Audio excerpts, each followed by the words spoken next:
dan kesempatannya bisa berbagi di sini ya dengan teman-teman semua.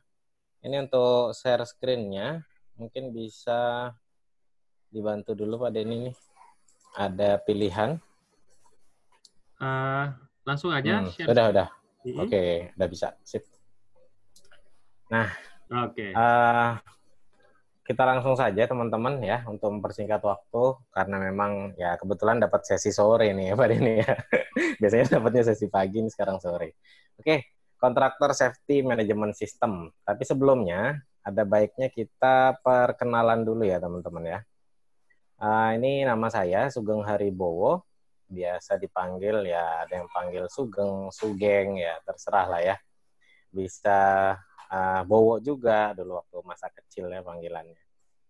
Pengalaman saya nggak terlalu banyak sebenarnya ya, baru di perusahaan tambang, crushing plant, di oil and gas, sama konstruksi gitu. Tapi untuk pengalaman saya menyelesaikan CSMS ke beberapa klien ya, terutama kayak Pertamina gitu yang paling banyak orderannya biasanya ya. Mayoritas tuh Pertamina memang. Nah itu udah cukup banyak ya, sangat banyak malah ya. Oke, tadi mungkin beberapa sertifikasi saya sudah disebutkan oleh Pak Denny ya. Saya langsung saja beralih. Oh ya, kalau teman-teman ada yang kelahiran Mataram, ya, salam jumpa ya. Kita sama-sama nih kelahiran Mataram. Kalau ada yang belum pernah ke Lombok atau ke Mataram, sekalian nanti ya setelah corona lewat bisa jalan-jalan. Oke, pertama saya sampaikan latar belakang. Kenapa sih sebenarnya CSMS itu harus diterapkan gitu ya? Sebenarnya dari datanya ILO ya, International Labour Organization itu tahun 2012, ini masih data yang lama saya ambil, ada 103.000 kasus kecelakaan kerja sebenarnya. Di mana 9 pekerja itu meninggal setiap harinya. Gitu. Sungguh angka yang lumayan gitu ya, tinggi. Kemudian di Indonesia sendiri ada 29 dari 100.000 pekerja mengalami kecelakaan kerja fatal yang diantaranya meninggal dunia. Nah, ini ternyata di Indonesia sendiri lebih banyak ya. Makanya nanti kita akan bahas secara prinsip ya bagaimana kenapa sih CSMS ini diterapkan, bagaimana penerapannya, kemudian pihak mana saja yang terlibat, dan apa keuntungannya. Sama, jangan lupa terakhir nanti ada tips-tips bagaimana untuk bisa lolos CSMS pada saat bidding gitu ya. Oke, kemudian ini mungkin teman-teman sudah tahu sendiri. Nah, udah valid banget lah ya datanya sebenarnya. 7 dari 8 kejadian itu, LTI maupun fatality sebenarnya bukan terjadi di main kontraktor gitu ya, kontraktor-kontraktor besar. Misalnya kayak perusahaan ya tempat saya bekerja gitu ya, kontraktor. Kejadiannya bukan di pekerjanya si kontraktornya, tapi lebih sering kejadiannya adalah di subkonnya, subkon mandor gitu ya. Kenapa sebenarnya? Nanti kita bahas ya. Oke, CSMS ini sebenarnya melibatkan siapa aja sih, siapa aja yang punya kepentingan gitu ya. Yang pertama sebenarnya ada pemberi kerja, karena pemberi kerja ini kalau di yang undernya tadi dibilang Pertamina dan lain-lain itu kan undernya SKK Migas tuh ya. Jadi kalau KKKS istilahnya atau tempat produksi gitu ya, ataupun di luar dari oil and gas, misalnya suatu pengerjaan sebuah bangunan gitu ya. Pengerjaan sebuah bangunan melibatkan sekian banyak subkontraktor dan mandor nih. Kalau ada kejadian di situ, apakah subkon tersebut yang akan dinilai atau dicap namanya? Bukan kan? Nggak cuma itu. Jadi yang akan pertama kali dilihat namanya adalah si ownernya nih, pemberi kerjanya gitu ya. Kemudian kepentingan lain ada pada kontraktor jasanya. Kenapa? Karena dengan adanya CSMS ini mereka akan terbantu. Satu terbantu, yang kedua juga bisa meningkatkan daya saing gitu ya. Jadi bisa pada saat ada tender gitu ya, karena mereka sudah comply, mereka akan jadi priority lah gitu. Kemudian selain kontraktor jasa, ada juga supplier atau yang biasa pemasok barang saja gitu ya. Kalau kontraktor kan lebih cenderung ke jasanya nih, jadi melibatkan orang dalam jumlah yang cukup banyak. Kalau supplier biasanya pengadaan-pengadaan aja, jadi barang-barang aja. Kemudian kepentingan pemerintah di sini ada. Kok bisa ada kepentingan pemerintah? Iya, seperti yang kita tahu sendiri ya, dari Kementerian Ketenagakerjaan kan ingin membudayakan K3 di seluruh masyarakat gitu ya. Nah, salah satunya bisa dimulai dari sektor-sektor usaha kecil gitu ya, misalnya Subkon gitu ya, atau main kontraktor gitu ya. Itu mulai diarahkan, dibimbing untuk dapat mengimplementasi K3LL ini secara baik gitu ya. Kemudian mengapa sih perlu penerapan CSMS? Yang pertama nih, ini CSMS itu sebenarnya bukan hanya untuk kontraktor ya, lebih banyak ditekankan kepada subkon gitu ya. Kenapa? Karena yang pertama, tenaga kerjanya bersifat sementara. Biasanya ada yang dibayar harian, ada yang kontraknya ya sebulan atau 2 bulan, 3 bulan. Jadi memang secara mindset mereka itu hanya bekerja sementara banget gitu. Hari ini aku di sini, besok mungkin minggu depan gitu, atau ada tawaran beda 5.000 perak aja misalnya gitu ya bayaran hariannya, mereka bisa pindah lagi ke tempat lain, bisa pindah lagi. Nah, di mana di sini kalau ada perpindahan atau dia hanya bekerja sementara di situ, satu, ownership-nya agak kurang tuh terkait disiplin penerapan K3-nya. Kemudian yang kedua, dari budaya kerjanya belum bisa sama tuh, iklim kerjanya dengan orang yang sudah bekerja lama di sebuah perusahaan gitu. Jadi itu. Kemudian ada lagi kalau memang dia belum lama bekerja di situ atau berbeda dengan bidang sebelumnya yang pernah dia kerjakan, misalnya awalnya tukang batu tuh, terus di sini disuruh jadi finishing, itu akan sangat berbeda resikonya gitu ya, dari si pekerjaannya ini yang bersifat hanya sementara. Kemudian latar belakang pendidikan. Nah, pendidikannya sendiri kalau kita bicara subkontraktor, mandor borong gitu ya, tukang-tukang yang hariannya itu kan kebanyakan memang pendidikannya mohon maaf SMP, SMA gitu, atau bahkan ada yang tidak sekolah. Nah, di sini selain itu pekerjaannya memang ya banyaknya menggunakan fisik gitu ya. Dari segi kalau kita memberikan edukasi, pengertian gitu kan, kalau edukasi yang ada di beberapa area kerja kan biasanya dipasang tuh, dipajang, dikasih tulisan gitu ya. Banyak tulisannya ataupun gambar. Nah, ada juga ternyata beberapa itu yang tidak bisa membaca loh. Gitu. Jadi memang harus butuh concern yang banget lah gitu istilahnya, effort yang besar gitu untuk mendisiplinkan penerapan K3 ini. Kemudian tadi karena tenaga kerja bersifat sementara sudah saya singgung, tingkat disiplinnya berbeda, pola kerjanya pun berbeda. Kemudian pemahaman K3 itu masih minim sekali, karena masih mereka beranggapan ya saya hanya kerja aja di sini, hanya kerja untuk cari uang gitu. Yang penting kerjaan saya beres, saya dibayar gitu, dan saya bisa pulang itu bawa uang. Ya, padahal kalau kita bicara accident gitu kan tidak bisa dipastikan kapan terjadi, bisa terjadi menimpa siapa saja, di mana saja, dan kapan saja kan. Kemudian yang terakhir, kenapa perlu menerapkan CSMS ini, karena si kontraktor ataupun tadi tenaga kerja yang bersifat sementara, yang mungkin edukasinya kurang gitu ya, kemudian dari pemahaman atau pola kerjanya pun selalu berubah gitu ya, itu terlibat langsung dalam pelaksanaan pekerjaan, jadi masuk di area kerja. Kalau terjadi sesuatu terhadap orang tersebut, otomatis akan menimbulkan efek atau tercatat di dalam catatan kinerja K3 si pemberi kerjanya. Itu.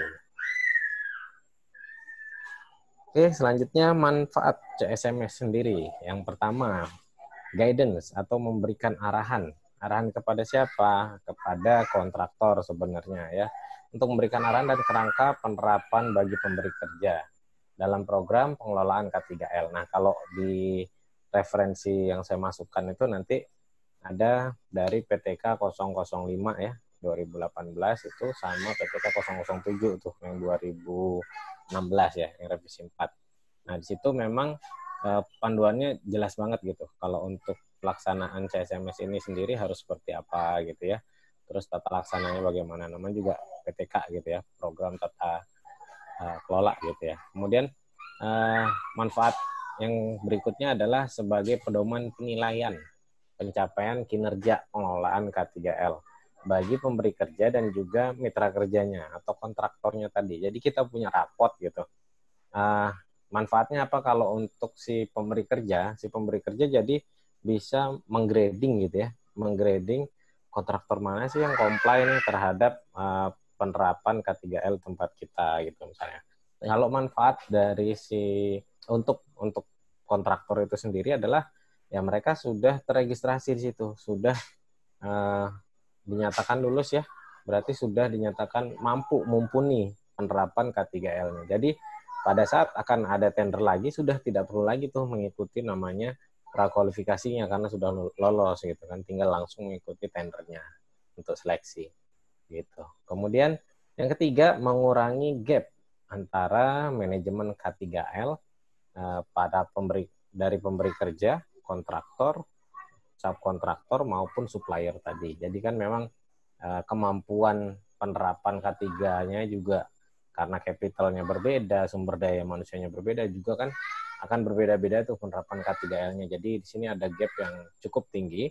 Dengan adanya sistem CSMS ini itu bisa mengurangi gap yang terjadi. Gitu. Yang keempat, menyediakan manajemen sistem yang efektif membantu kontraktor dalam pengelolaan program.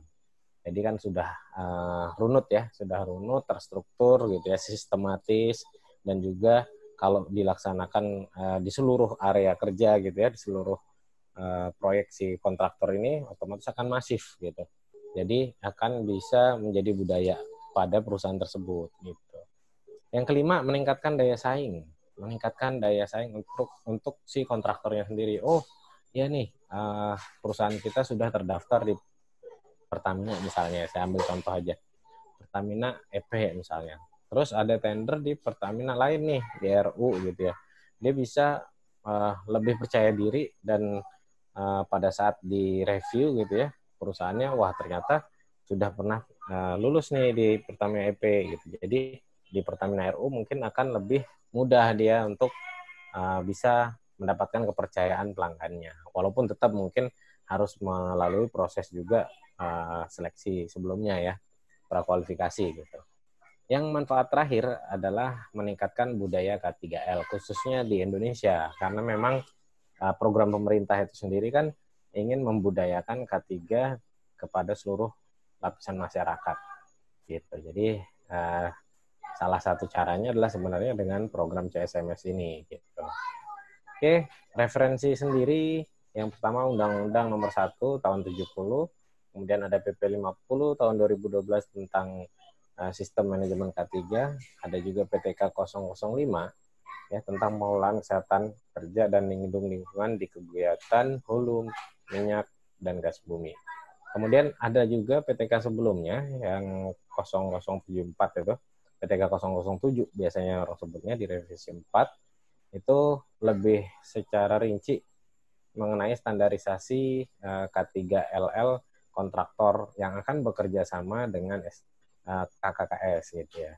Jadi ini perpaduan sih sebenarnya PTK 007 dengan 005 gitu ya. Isinya elemennya sama kok. Oke, tahapan CSMS sendiri itu secara besaran dibagi menjadi 2, yaitu fase administrasi dan juga fase implementasi. Jadi sebelum mendapatkan tender dan setelah mendapatkan proyek gitu ya. Sebelum dapat proyek dan setelah mendapatkan proyek. Fase administrasi ini sendiri dibagi 3 sebenarnya. Risk assessment, prakualifikasi, kemudian seleksi. Risk assessment ini sendiri sebenarnya ini bukan jatahnya kontraktor, tapi jatahnya pemberi kerja.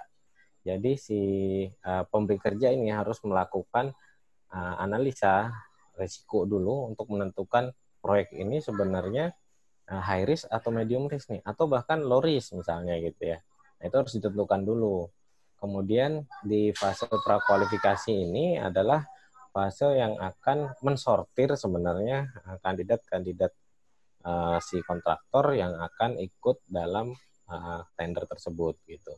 Di fase ketiga itu seleksi atau pemilihan pemenangnya gitu ya. Kemudian setelah jangan teman-teman beranggapan bahwa wah CSMS itu hanya di fase awal tuh yang penting biar lolos tender, enggak sebenarnya ya. CSMS itu sendiri akan terus dievaluasi dari kita mendapatkan proyek gitu ya, namanya pre-job activity sebelum dimulainya mobilisasi gitu ya, pramobilisasi dan sebagainya. Kemudian pada saat biasanya sebutannya WIP gitu ya, work in progress atau pelaksanaan pekerjaan, sama fase evaluasi. Jadi di final evaluasi setelah akan serah terima itu ada CSMS lagi, dievaluasi seluruh kinerjanya. Kalau ternyata kinerjanya nggak bagus gitu ya, atau kayak di awal tuh kan kita memberikan profil yang bagus-bagus gitu ya, jangan sampai janji-janji palsu doang tuh. Pada saat pelaksanaan, wah koboi semua misalnya amburadul gitu, wah itu bisa langsung dicabut tuh kelulusan CSMS-nya ya, bisa langsung dicoret dari kontrak pun gitu bahkan. Oke, saya masuk ke risk assessment dulu. Risk assessment-nya kalau di sini ini berdasarkan yang PTK 005 ya. Itu dibagi, dia menggunakan 5x5 kolom ya. Jadi probabilitasnya 5 sama severity atau konsekuensinya juga 5 gitu. Kalau dari probabilitasnya, ini dari apa ya, kemungkinan terjadinya gitu ya. Kalau kalau 1, 2, 3, 4, 5 gitu ya, makin besar makin parah.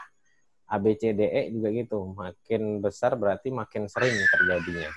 Yang pertama, probabilitas tuh kalau tidak pernah terjadi sama sekali gitu ya di industri ini. Kemudian yang B, pernah terjadi dalam lingkup global, jadi kejadian ini secara internasional gitu ya dalam setahun. Kemudian pernah terjadi di Indonesia dalam setahun. Yang D-nya pernah terjadi beberapa kali dalam setahun. Ini di Indonesia. Dan kalau memang yang probability-nya tinggi itu pernah terjadi beberapa kali dalam sebulan gitu bahkan ya.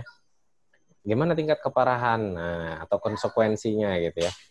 Tingkat konsekuensi atau keparahannya dibagi lagi menjadi ada kesehatan, ada keselamatan, ada aset, lingkungan, reputasi. Di mana kesehatan dan keselamatan ini otomatis masuk ke dalam konsekuensi yang berakibat terhadap manusia ya. Di sini kalau teman-teman lihat, kita mungkin nggak akan bahas detail ya mengenai risk assessment ini karena bukan jatahnya ya. Kita akan bahas sampling nanti bagaimana tips-tips gitu ya agar lolos bidding gitu ya. Oke. Manusia keparahannya misalnya mengenai kesehatan nih. Kalau adanya satu hanya berupa pejanan gitu ya, atau paparan, hanya berupa paparan doang, tidak menimbulkan dampak terhadap kesehatan, itu nilainya itu 1 berarti. Nah, kalau 5 itu terjadinya beberapa efek kesehatan berat yang bersifat tetap dan mengancam kehidupan atau mengancam nyawa. Nah, itu bisa dimasukkan resikonya 5 gitu. Ini risk assessment untuk dalam setiap project gitu ya.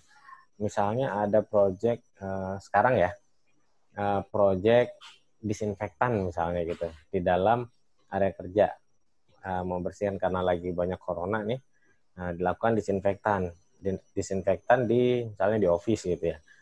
Resikonya ada nggak sih terhadap kesehatan? Ada ternyata misalnya kalau proses atau zat disinfektan yang digunakan takarannya atau isinya nggak sesuai gitu ya, atau bisa sifatnya beracun, itu ya otomatis akan ada efek terhadap kesehatan nih. Makanya harus dikaji lagi pada saat pemberian tendernya misalnya atau pemberian pekerjaannya ini harus menggunakan kontraktor yang seperti apa. Nah, kriterianya seperti apa, terus yang mereka harus lengkapi apa. Ya kalau perlu karena resikonya medium gitu. Misalnya nggak high lah ya, nggak menyebabkan kematian, tapi hanya di medium aja, nanti di hasil akhirnya berarti harus dilakukan juga seleksi pra assessment sampai ke proses pemilihan pemenang gitu ya. Kemudian kalau bahaya keselamatan ini kalau menimbulkan pertolongan pertama gitu ya atau P3K saja itu masuk kategori 1. Kalau multiple fatality atau menyebabkan banyak kematian itu dia masuk ke keparahannya atau konsekuensinya 5 gitu. Kalau cuma 1 fatality-nya dia masuk ke 4 gitu. Itu prinsip 5x5-nya ya yang dipakai. gitu ya. Ini ada probability, ada juga konsekuensi. Ini semua sampai bahkan ke reputasi. Jadi ada aset, lingkungan, dan juga reputasi. Dampaknya reputasinya apakah secara skala nasional atau internasional. Nah, itu juga sampai dipertimbangkan ke situ gitu ya. Oke. Saya akan lanjutkan lagi mode kontrak. Nah, sebelum ini kan tadi ada risk assessment ya. Dalam penentuan resiko ini tadi, ada juga harus dipertimbangkan namanya mode kontrak gitu. Kalau istilah ini yang sebelah sini ini hanya istilah saya aja ya, pengawasan langsung verifikasi ya. Aslinya ada mode 1, 2, 3 gitu istilahnya. Mode 1, mitra kerja atau kontraktor menyediakan sumber daya manusia, proses dan peralatan untuk melaksanakan kontrak di bawah pengawasan, instruksi, dan proses K3L pemberi kerja. Jadi dalam artian gini, pada saat setelah menang tender gitu ya, segala proses operasinya atau kegiatannya itu memang langsung diawasi juga oleh si pemberi kerjanya gitu. Misalnya PT PA gitu ya, saya nggak sebutin ininya, PT PA gitu, memberikan pekerjaan kepada PT tempat saya bekerja dulu, misalnya PT SAS gitu ya. Pekerjaannya adalah repair misalnya. Repair apa? Fire protection system misalnya. Nah, itu misalnya fire protection system ini kan ada kaitannya juga yang di dalam plan dan sebagainya ya. Nah, itu jadi memang harus diawasi langsung oleh si pemberi kerja atau KKKS-nya. Kemudian ada juga, jadi ini menggunakan apa ya istilahnya? Menggunakan sistemnya si pemberi kerja. Kalau verifikasi berarti ini mitra kerja atau kontraktor yang sudah mumpuni gitu ya sebenarnya, sudah memiliki sistem K3L sendiri gitu yang memang dapat dibuktikan pada saat proses prakualifikasi tadi ataupun proses verifikasi. Nah, itu dinyatakan memang wah sudah cukup nih untuk melaksanakan kegiatan tersebut atau proyek tersebut. Jadi, itu akan hanya sifatnya diverifikasi. Jadi karena saya garis bawah ini verifikasi, jadi kayak divalidasi lagi atau dilakukan audit gitu aja. Jadi menggunakan sistem yang ada di kontraktor tersebut gitu.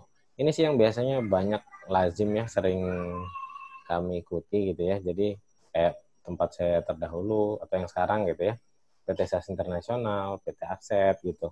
Kan memang sudah memiliki sistem manajemennya sendiri tuh, udah punya pola sendiri dengan ya kelengkapan yang memang bisa mengakomodir lah yang dipersyaratkan oleh Pertamina misalnya gitu. Nah, ini dipercayalah untuk menggunakan sistemnya sendiri pada proyek tersebut gitu. Kemudian ada juga yang di luar proses, mitra kerja atau kontraktor melaksanakan pekerjaan sesuai dengan sistem pengelolaan mitra kerja itu sendiri tanpa ada hubungan dengan proses K3L pemberi kerja. Jadi kayak dilepas aja gitu ya, serta tidak perlu memberikan laporan kinerja K3L termasuk kejadian kecelakaan. Ini yang kayak apa sih? Ini yang berada di luar daerah operasinya biasanya, kayak proyek-proyek CSR gitu ya, yang memang tidak berada di lokasi kerjanya gitu atau lokasi operasinya. Oke, tabel resiko itu nanti outputnya akan seperti ini teman-teman ya, kurang lebih seperti ini. Misalnya ada pekerjaan, saya ambil sebelah kanan nih, catering. Kalau mungkin menurut beberapa orang, wah catering itu resikonya kecil gitu ya. Tapi di sini sudah ditentukan ya. Ini saya ngambil yang dari PTK 007, karena memang yang sudah dijabarkan cukup banyak ini dari 007. Nah, di sini kalau catering service offshore gitu, itu resikonya adalah tinggi gitu. Nah, kalau catering service onshore atau remote, kalau onshore itu sendiri dia masuknya di sedang, bukan di ringan ya, atau rendah, sorry. Itu tapi masuk di sedang. Sedangkan kalau di remote area itu tinggi. Kira-kira kenapa teman-teman? Karena kalau namanya pengadaan makanan gitu ya, di saat ada case, ini jelek-jeleknya mikir jelek mulu gitu ya kalau namanya resiko ya. Kalau jelek-jeleknya ada keracunan makanan di situ. Keracunan makanan ini karena disediakan oleh satu provider gitu, otomatis apakah hanya akan menimpa satu orang? Enggak kan? Bisa jadi ke hampir seluruh orang yang ada di proyek tersebut yang disuplai makanannya. Jadi memang Kalau di remote area karena penanganannya jauh dari misalnya klinik, penanganan kesehatan itu akan menjadi resikonya tinggi. Kalau di onshore yang ya mungkin yang masih nggak remote banget gitu ya, itu ya bisa masuk kategorinya sedang. Ini tabelnya bisa teman-teman lihat ya di PTK 007 revisi 4. Jadi kalau mau tender, mau lihat project, wah ini masuk kategori mana gitu ya. Tapi belum semuanya terakomodir dalam tabel ini sebenarnya. Ada juga yang belum masuk ke dalam ini. Contoh aja yang paling gampang sekarang ya, corona gitu. Proses disinfeksi, apakah sudah masuk di sini? Misalnya belum gitu kan. Nah, kembalilah akan dilakukan penilaian risiko dari awal tadi ya. Proses disinfeksi ini akan masuk ke kategori pekerjaan yang mana gitu. Kalau ternyata masuk ke kategori ringan ya mudah saja gitu ya. Tapi kalau memang ternyata resikonya berat atau sedang gitu ya, itu harus melalui proses seperti tadi yang kita sebutkan, prakualifikasi, seleksi, dan sebagainya. Oke, proses kita masuk nih ke pra-assessment, tadi penilaian resiko ya. Yang sebelumnya ini resiko, sekarang ke pra-assessment. Pra-assessment ini sendiri dibagi menjadi dua, teman-teman. Ada yang istilahnya self-assessment ya, dan juga ada yang memerlukan verifikasi. Self-assessment ini yang banyaklah yang lazim ya, mungkin teman-teman sudah ikuti gitu. Diberikan checklist, ada checklist prakualifikasi, kita mengisi menjawab formulir tersebut, kemudian mengisi lampirannya. Nah, itu ya yang disebut self-assessment sebenarnya, masih self-assessment.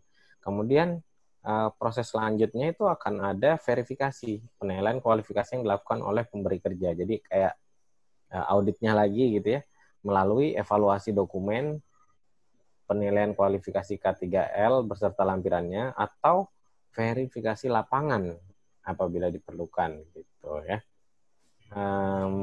Selanjutnya ini ada catatan sedikit teman-teman, untuk misalnya teman-teman ikut atau perusahaannya ikut ya untuk pra-assessment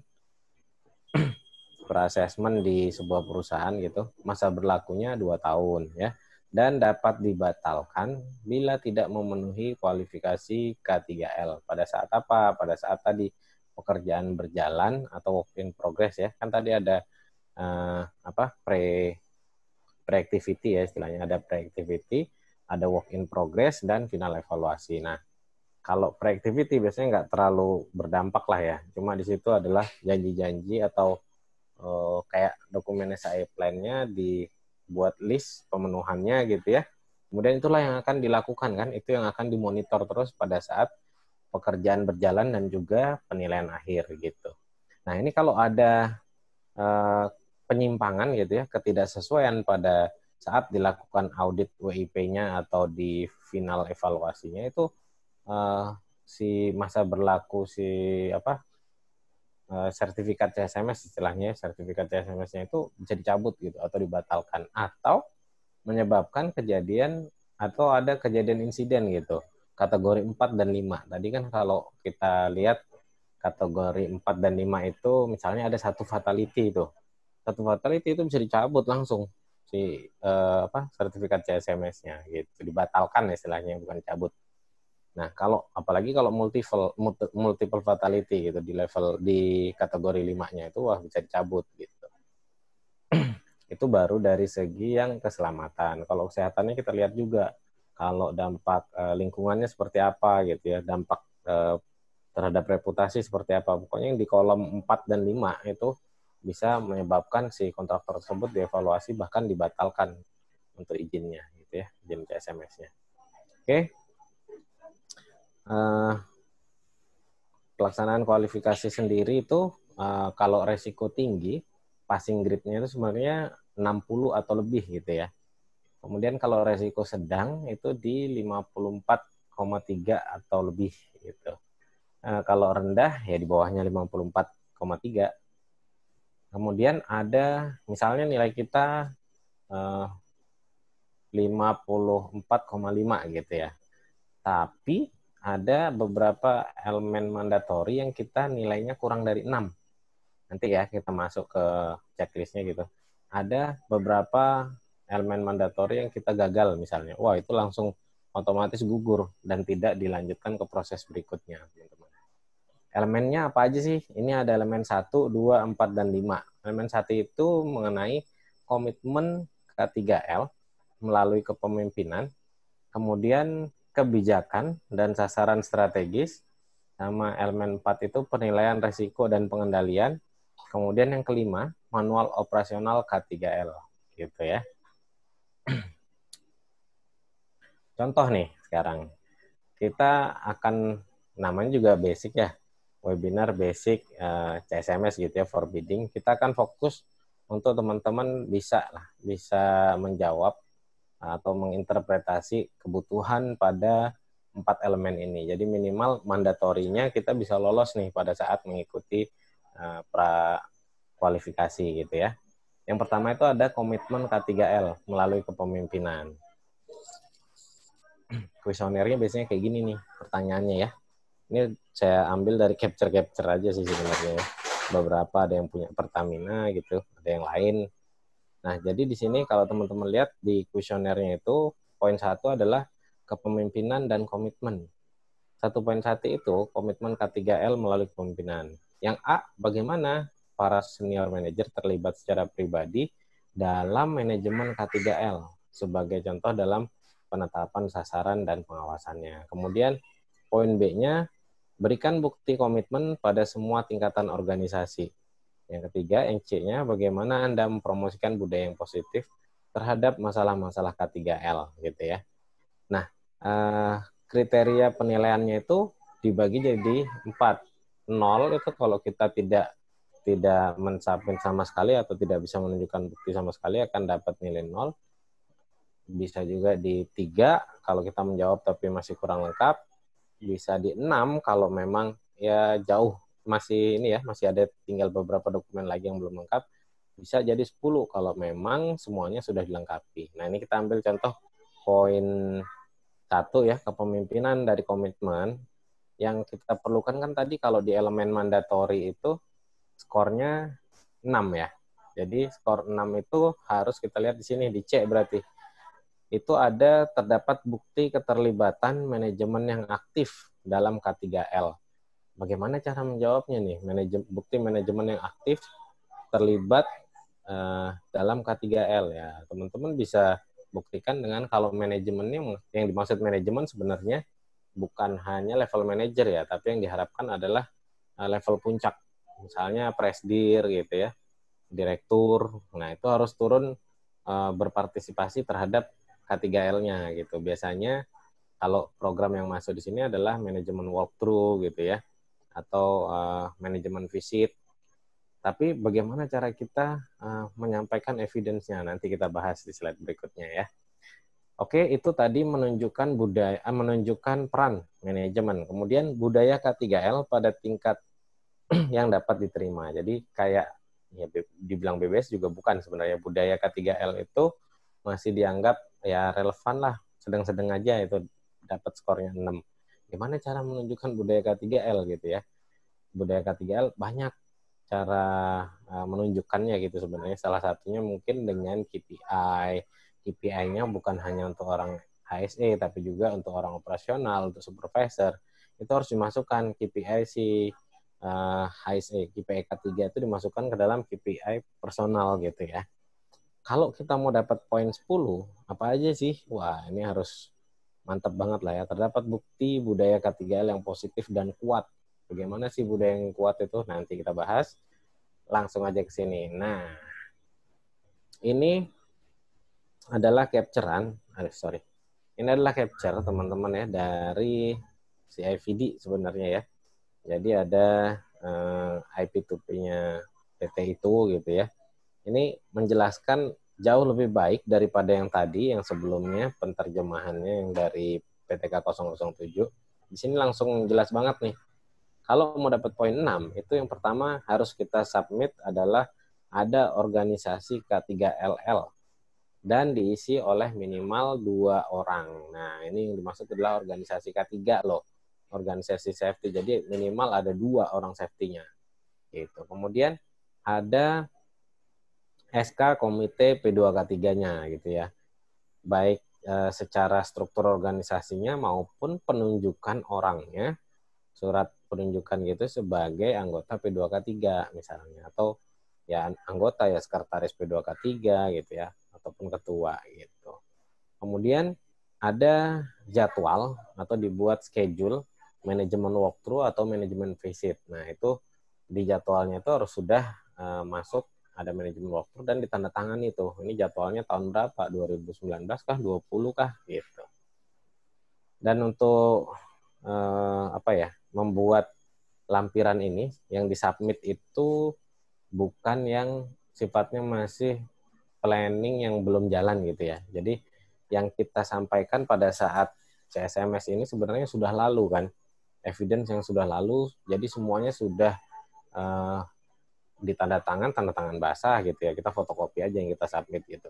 Terus sudah distempel, divalidasi, itu yang harus disubmit. Bukan membuat hanya program, misalnya program 2020 misalnya, tapi belum dilakukan, nggak ada evidence pelaksanaannya. Wah itu udah nilainya nggak akan bagus gitu teman-teman.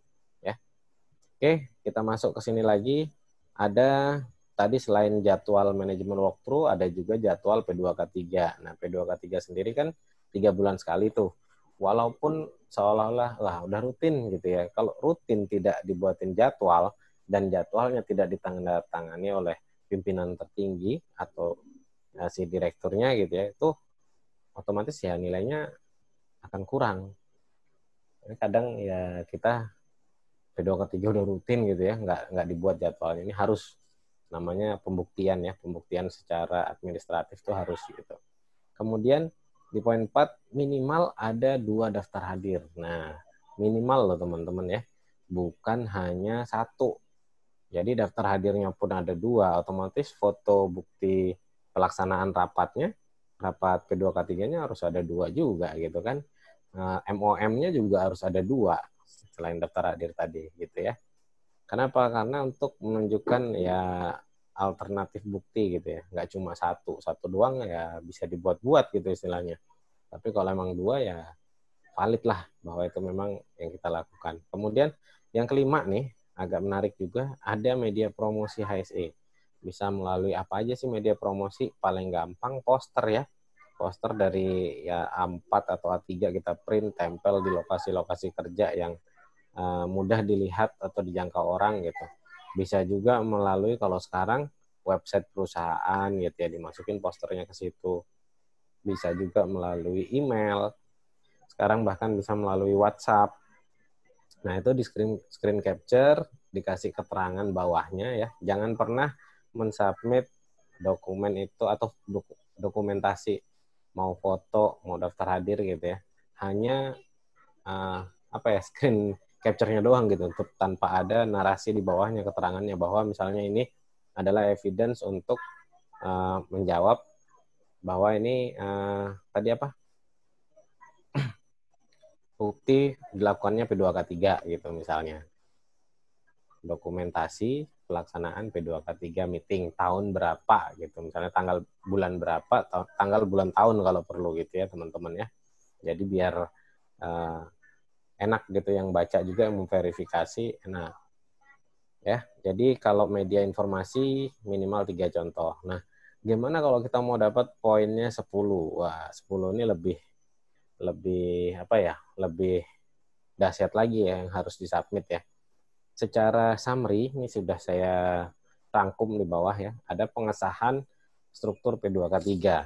Pengesahannya ini dari mana? Selain dari pengajuan dari perusahaan, lebih baik lagi kalau struktur P2K3-nya sudah disahkan oleh Disnaker setempat, gitu ya. Selain pengesahan tadi, di dalam format kalau kita submit P2K3 itu kan ada tugas tanggung jawab tuh.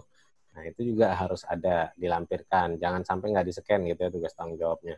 Kemudian ada SK anggotanya P2K3. Kemudian selanjutnya lagi ada jadwal meeting P2K3-nya.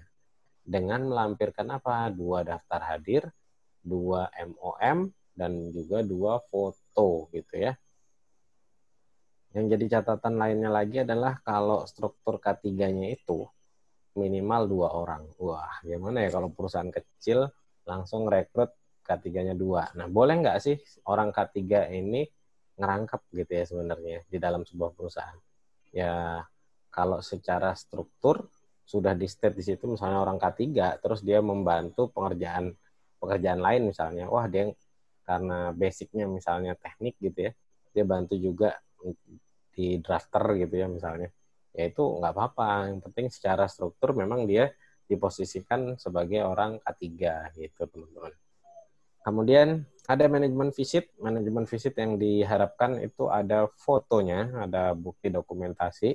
Jangan lupa, jangan pernah naruh foto doang, tapi harus juga dikasih narasi di bawahnya. Kemudian daftar hadirnya harus jelas. Misalnya daftar hadir, manajemen visit, lokasi mana, tanggal berapa, bulan berapa, tahun berapa. Jangan lupa di daftar hadir kan semua orang tanda tangan tuh. Nah, ada juga MOM-nya. Di MOM ini sendiri itu juga harus diparaf lah minimal gitu ya, memvalidasi bahwa ini MOM benar gitu, MOM dari yang dilakukan pada tanggal sekian, bulan sekian, tahun sekian gitu ya.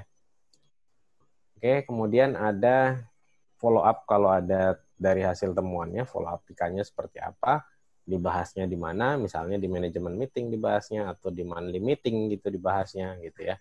Kalau ya perusahaan kecil, wah nggak pernah meeting nih, ya tugas kita sebagai orang K3 misalnya, kita woro-woro lah kita bantu, kita bisikin gitu, kita pengaruhi, ayo meeting, ayo meeting. Walaupun awalnya mungkin meeting progress tuh, tapi kita harus bisa tuh menyisipkan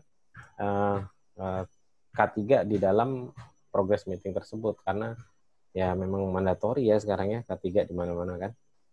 Oke, yang berikutnya media promosi itu bisa poster, leaflet tuh biasanya kalau kita pakai apa ya, induction visitor itu bisa di scan juga, dilampirkan. Kemudian kalau ada memo itu di capture. Memo kan biasanya sekarang lewat email doang tuh ya. Nah itu bisa di capture, spanduk, website dan lain-lain ya. Kemudian penilaian kinerja K3 atau KPI gitu. KPI misalnya supervisor kah, CM kah, SM gitu ya. Minimal 3 contoh. Jadi harus ada KPI K3-nya mengenai K3. Ini contoh struktur P2K3 ya. Kalau P2K3 yang kita submit sendiri ke Disnaker kan modelnya begini ya pasti. Bentuknya list gitu. Tapi bisa juga kita buat yang modelnya ya struktur organisasi kayak gini. Apa aja yang harus kita antisipasi dalam mensubmit atau mengirimkan, melampirkan dokumen ini ya. Yang pertama dipastikan itu ada kapan struktur ini disahkan gitu ya. Ada tanggal, bulan, tahun. Kalau saya senang saya taruh di atas saja. Karena kalau di bawah sini kadang kelupaan ditulis kan tanggal, bulan, tahunnya. Jadi langsung saya masukkan di atasnya aja. Ini kebetulan saya ambil contoh 2017 gitu ya. Efektif. Misal nih contoh doang loh ini. Ini cuma di crop-crop, di edit-edit doang. Ini direktur, ada sekretaris P2K3, kemudian ada anggota gitu. Nah, ini harus disahkan. Kalau bisa yang lebih bagus lagi di stempel perusahaan. Jadi valid bahwa ini adalah struktur organisasi P2K3 di perusahaan tersebut. Lebih baik lagi kalau bisa dari dari Disnaker gitu yang kita lampirkan. Gimana kalau perusahaannya belum memiliki struktur P2K3 ya segera lapor ke Disnaker. Karena ini termasuk elemen 1 tadi ya, itu mandatori, jangan sampai nilainya di bawah 6. Jadi kita maksimalkan, kalau bisa 10 alhamdulillah gitu ya. Oke, ini tugas P2K3, ini ada ya memang sudah template ya. Ketua P2K3 itu tugasnya apa? Memimpin semua rapat, menentukan langkah, menentukan kebijakan demi tercapainya program dan sebagainya gitu ya. Sekretaris P2K3 tugasnya ngapain? Membuat undangan rapat, notulen. Nah ini juga kalau mau bagus lagi tadi ada yang kurang saya masukin satu ya. Undangan rapatnya dibuat, di capture gitu ya. Bukti undangan rapat P2K3 gitu. Bisa undangannya itu yang melalui email maupun lewat WhatsApp gitu ya. Kalau sekarang ya. Atau bukti pelaksanaannya juga kalau era begini ya lagi Zoom gitu di capture. Itu bukti rapat, bukti P2K3 gitu ya. Ingat jangan lupa undangannya juga di capture. Kita kejar nilai 10, jangan cuma 6 ya. Kemudian mengelola administrasi, MOM-nya dan sebagainya ya, mencatat data-data yang berhubungan dengan K3, memberi bantuan atau saran bila diperlukan, sama membuat laporan ke Disnaker setempat. Kalau anggota itu tugasnya melaksanakan program-program aja gitu. Tetap juga bisa memberikan kontribusi, masukan-masukan, sama melapor kepada ketua atas kegiatan yang telah dilaksanakan. Jadi setiap aktivitas yang bersifat ada kaitannya dengan K3, misalnya nih seorang supervisor, dia tugasnya misalnya, selain tugas pokoknya menyelesaikan pekerjaan, tugas dia lainnya adalah memastikan seluruh area kerjanya aman misalnya ya. Bagaimana cara dia memastikan seluruh area kerjanya aman? Ya inspeksi. Jangan sampai inspeksi hanya inspeksi aja tanpa ada bukti administrasi. Nah itu tugasnya si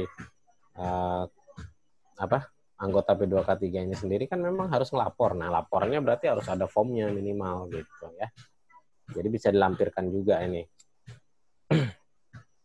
Oke, tadi struktur organisasi perusahaan ya. Di mana di perusahaan tersebut minimal terdapat 2 orang K3. Ini contoh ya. Nih, nama teman saya bisa masukin sini gitu. Ngasal nih ya, contoh-contoh doang kok. Ini saya senang masukin di sini effective date-nya ya, di atas langsung, jadi biar nggak kelupaan ditulis. Ini tanggal 12 Februari misalnya berlakunya gitu ya. Ditandatangani oleh direktur, di sini mungkin pihak HRD gitu ya. Di sini HRD atau HC, di sini direktur. Nah, jangan lupa ditandatangan dan stempel basah gitu. Oke. Selanjutnya surat keputusan sebagai tadi misalnya ada yang ditunjuk sebagai sekretaris ya sekretaris pencet. Nah sekretaris ya sekretaris di sini gitu ya. Kalau yang dari Disnaker kayak gini nih bukti pengesahannya nanti ada. Ini cuma ngambil ya nge-crop dari internet doang ya yang surat dari Disnakernya. Ini pengesahan. Nah kalau udah kita submit yang kayak gini itu ya insya Allah ya lebih bagus lah nilainya gitu ya. Oke, kalau model MOM-nya begini teman-teman, contoh doang ya. MOM P2K3 Q2 tahun 2018 gitu. Karena dilakukannya quarterly ya, jadi Q2 tahun 2018. Isunya apa yang dibicarakan ya, selain nomor ada isu yang dibicarakan, ada tindakan perbaikan atau rekomendasi tindakan perbaikannya, statusnya dan juga keterangannya di sini. Ada tambahan satu lagi sebenarnya kalau mau lebih bagus lagi di sini ditambahin PIC. Jadi PIC-nya siapa? Ini yang dibahas dalam P2K3. Format ini juga bisa kita pakai ke dalam format nanti pada saat ada manajemen walkthrough gitu ya. Yang penting ada isunya apa, corrective action-nya apa, PIC-nya siapa, statusnya gitu ya. Oke, ini bukti daftar hadirnya, ini judul meetingnya apa, P2K3. Nah, ini harus tanda tangan semua, set. Oke, tanda tangannya tanda tangan basah atau enggak? Tanda tangan basah, di fotokopi aja, di scan gitu ya, di submit. Kemudian ada jadwal P2K3. Nah, jadwal P2K3-nya ini sendiri, kalau saya biasanya bentuknya langsung HC program gitu ya. Ada juga beberapa perusahaan yang mengatur meeting ini ada schedule-nya sendiri. Jadi schedule safety meeting gitu ya. Misalnya ada P2K3, ada manajemen walkthrough, ada monthly meeting, SAE gitu ya. Atau K3, ada apa lagi selain P2K3 ya meeting lain-lain gitu ya. Pokoknya yang terkait K3 dibuat schedule-nya terpisah. Kalau saya buat jadi satu aja di sini.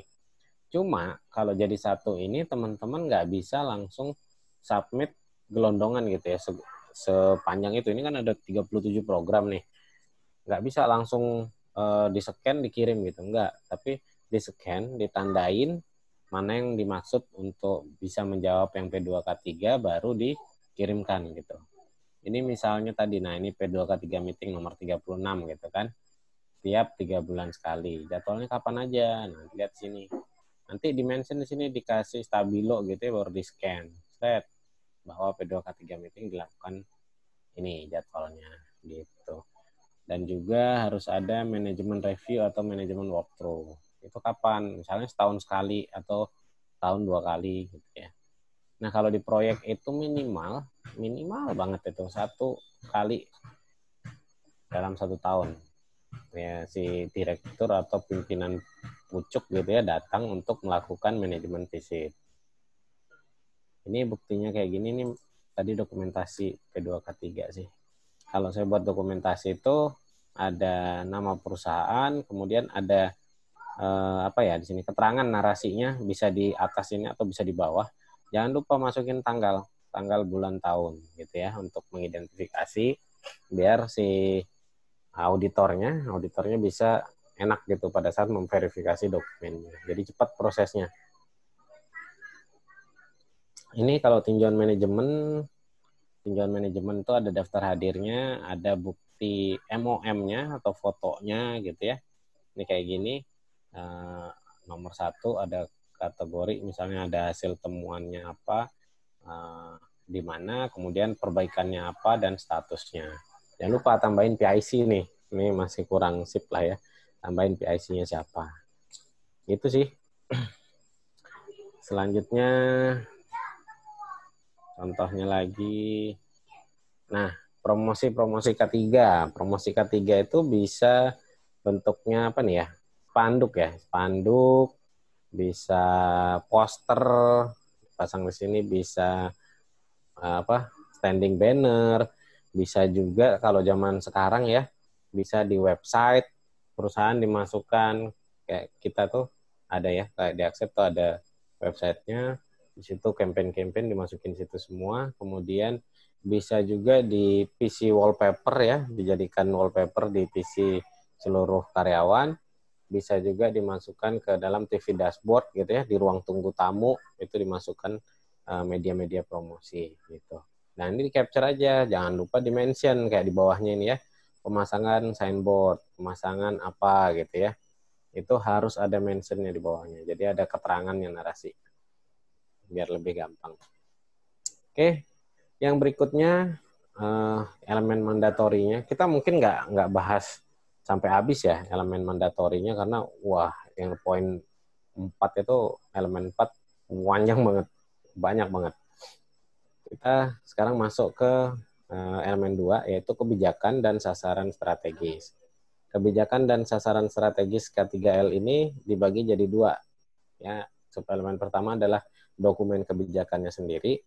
Yang kedua adalah objektif atau sasaran strategi K3L.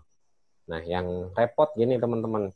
Kalau sasaran strategis K3L ini ya, atau program berjalan, review program berjalan gitu, kan biasanya kalau perusahaan kecil itu misalnya baru berdiri 1 tahun apa 2 tahun, otomatis belum punya catatan kinerja K3 nih. Nah itu repot. Makanya kalau di kayak yang undernya ini ya, yang KKKS gitu ya, jarang tuh ada langsung kontraktor kecil atau baru berdiri langsung masuk, bisa ikut seleksi gitu ya, bisa ikut prakualifikasi dan lolos dapat tender, jarang banget.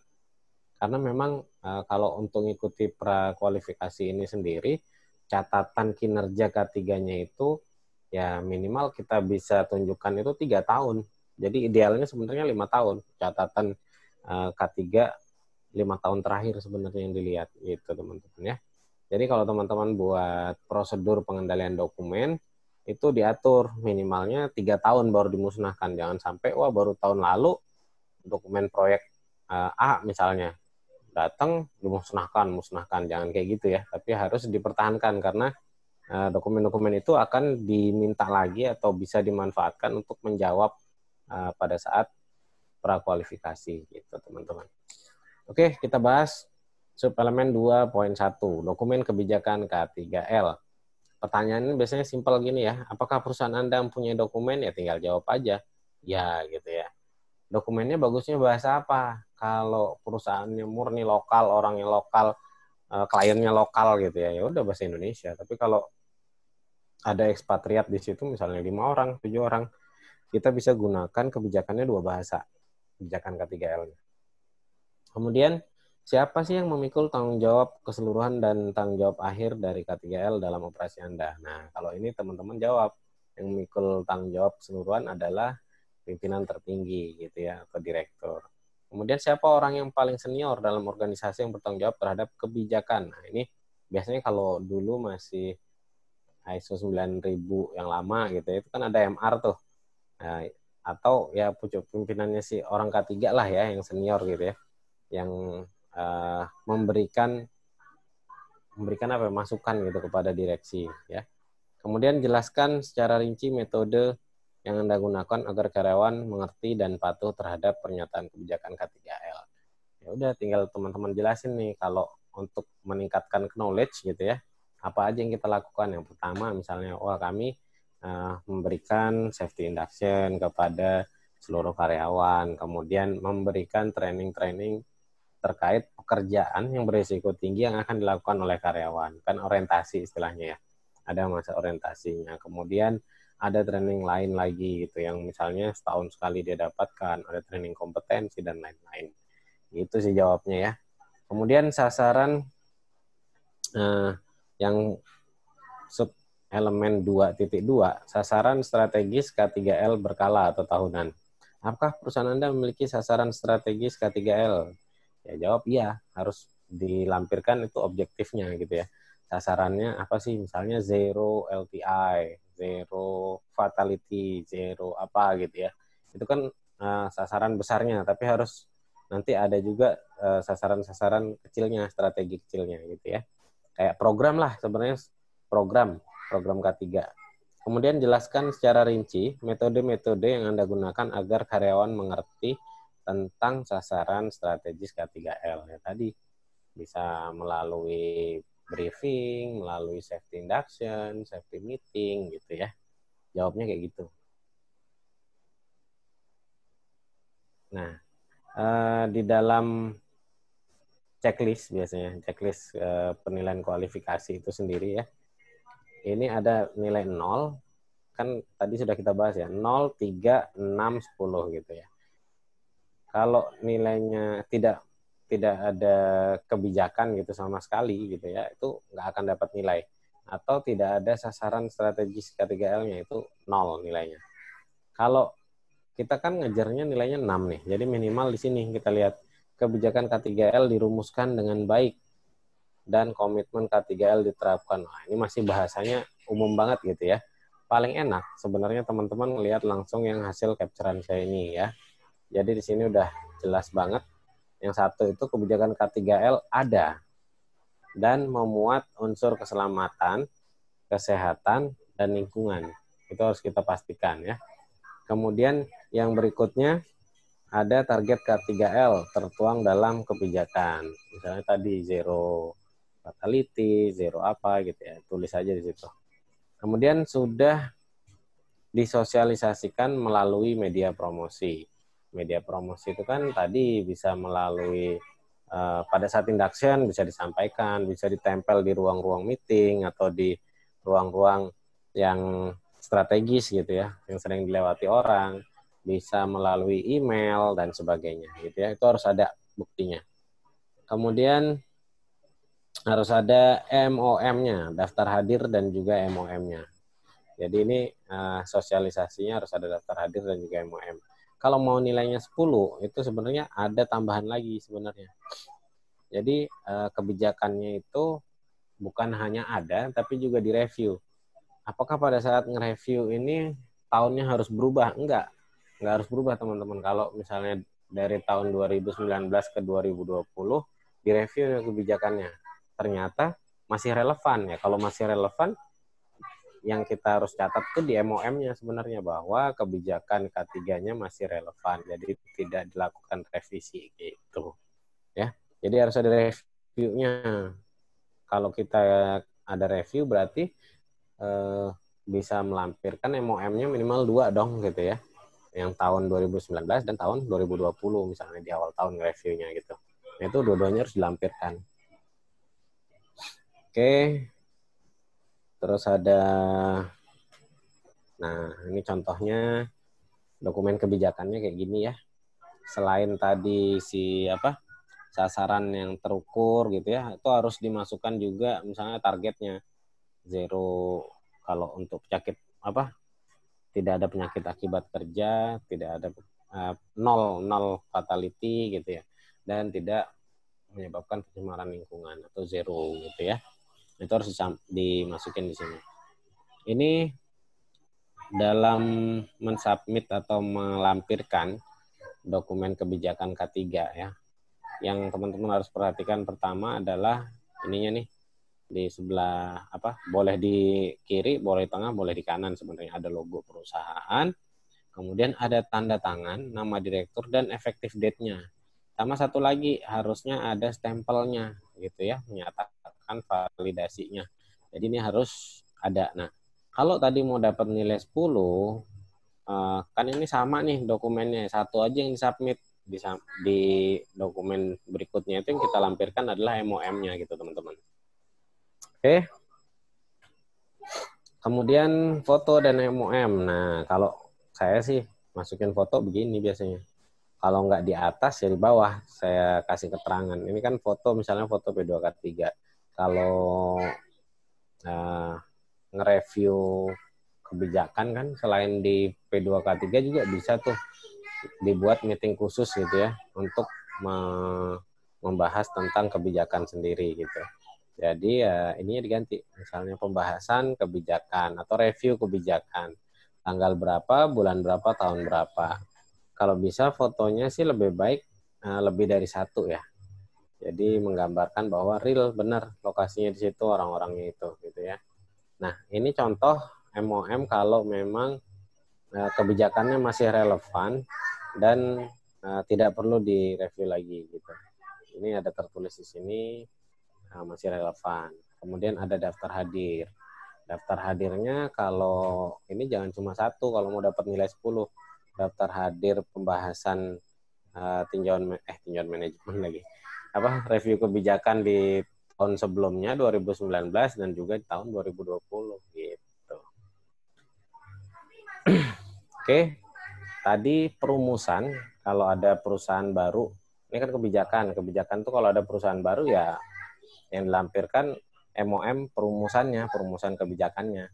Tapi kalau misalnya sudah dirumuskan, yang harus dilakukan berikutnya adalah mensosialisasikan kepada seluruh pekerjanya. Jadi ya daftar hadir pada umumnya lah sebenarnya kayak gini aja gitu ya. Ada nama meetingnya atau nama materi yang disampaikan gitu ya, sosialisasi kebijakan misalnya. Ini bagusnya kalau ada sosialisasi kebijakan K3L tahun berapa gitu, ditulis. Jadi kan ada misalnya ada penambahan atau perubahan kebijakan kan akan berubah di sini. Jadi harus tulis tahunnya. Kemudian tanggal, hari, tanggal, bulan, tahun gitu ya, sama waktu dan tempatnya. Kemudian harus ditandatangani, ini sebaiknya tanda tangan basah semua ya, baru fotokopi atau di-scan. Nah, selain daftar hadir, tadi harus ada foto, ada juga sebenarnya evaluasi pemahaman. Ini berlaku untuk seluruh berlaku prinsipal banget lah. Kita mau submit misalnya mengenai ke sosialisasi SOP menggunakan kendaraan misalnya gitu ya. Nah, selain disosialisasi yang kita lampirkan daftar hadir, foto itu juga harus ada evaluasi pemahamannya sebenarnya dari prosedur tersebut. Jadi buatlah beberapa soal gitu ya yang kritikal yang memang harus dipahami secara basic banget gitu pada saat sosialisasi ini gitu. Nanti ada skornya, kalau bisa rekapannya juga dilampirkan. Gitu.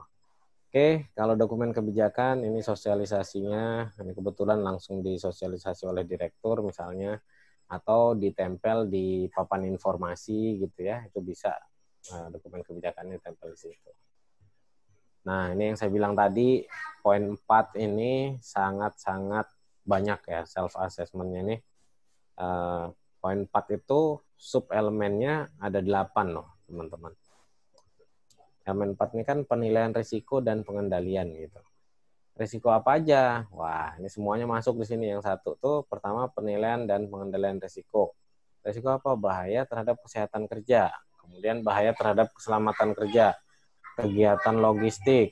Terus bahaya terhadap lingkungan. Bahaya terhadap keamanan. Tuh, keamanan masuk di sini juga loh. Kemudian bahaya terhadap aspek sosial. Yang terakhir baru alat pelindung diri ya. Kita mungkin bahas satu aja kayaknya nih ya, sub elemen 4.1 aja, kemudian kita lanjutkan dengan sesi tanya jawab.